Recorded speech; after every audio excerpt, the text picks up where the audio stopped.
Horist here again. This is so there it is. Um, Today we were thinking about Iran. Personally, I think Iran may be the biggest international problem we have. Now, we do have a problem with North Korea, no doubt.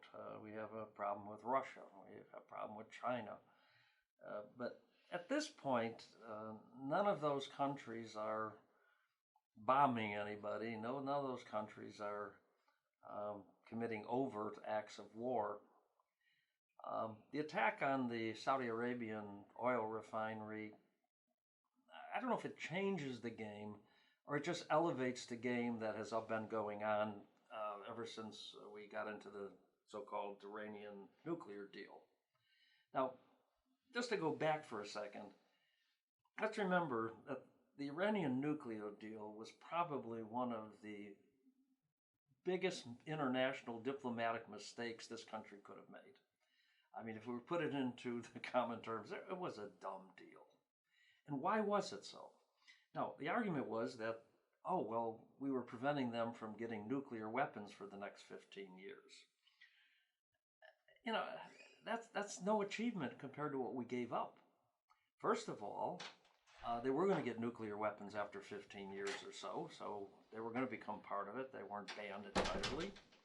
The second problem they had was that Iran didn't need nuclear weapons. They didn't want nuclear weapons at this point. They had no use for them. Were they ever to throw a nuclear bomb at this point, the entire world would be down on them. But what they did need to do was they needed to get relief from sanctions that were hurting their economy. And more importantly, it was preventing them from giving the kind of financial support they wanted to give to the world terrorist organizations that are trying to bring down the power and influence of the United States, Western Europe, Israel, and almost anybody who wasn't part of their internal friendship ring. So they didn't need them. So they gave up nothing. But what did they get? They got billions of dollars to give to organizations attacking Israel. They even, now that sanctions were back on, they attacked, they interfered with shipping in the Straits of Hormuz, and now they have attacked a major oil refinery, disrupting a good significant percentage of oil production, increasing costs in the United States. I think we've all seen our gas costs go up a bit. And I think what they're doing is they're really buying into the Democrats' idea that this nation is on the slippery slope of a recession, which it's not. But if they bought into that, this would be kind of a way to trigger closer to a recession, and at the same time show that they're not being bowed by any of these sanctions. So now that we know all that, what do we do about it? Well, Saudi Arabia could go after them, but for a lot of complex internal reasons, they don't have the structure and the ability to wage war on Iran by themselves. Well, what does that mean? As everybody, thinks about it and gets concerned about it, who will back Saudi if they're not strong enough? We need Saudi to stay there temporarily. We need them as part of this coalition, our allied coalition that includes Israel, Saudi Arabia, and a number of other countries in the Middle East.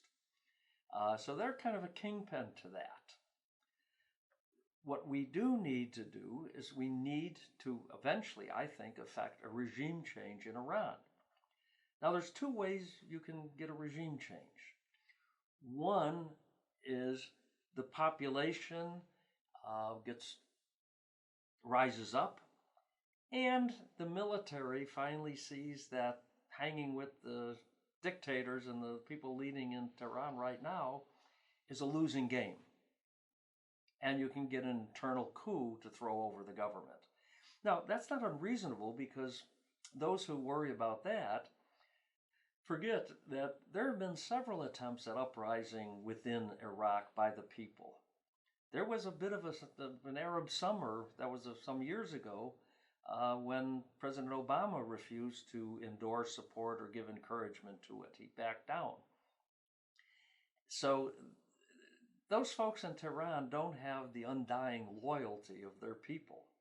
So that's one way we can do it, and that's hopefully what the sanctions would do. Either get the regime to become not a rogue regime, which I think is impossible. I don't think they're going to change, or to get the people to rise up.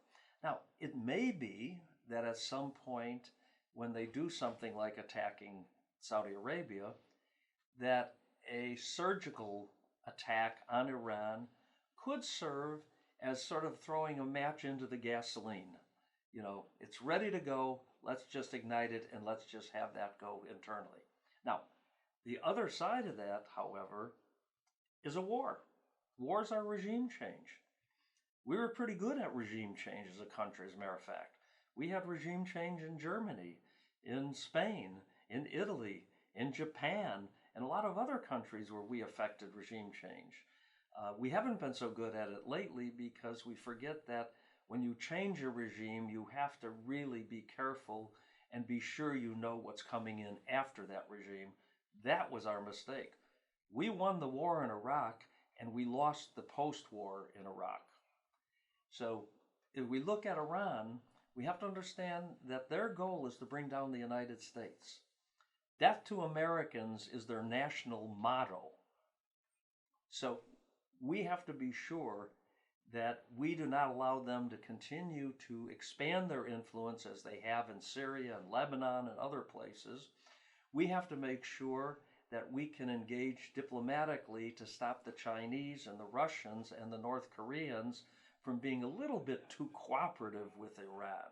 We really have to create a division in the world between Iran and the terrorists and all the other state players, those who are civilized, those who want world peace for real, as opposed to those who have objectives that are destructive to world peace. So, there it is.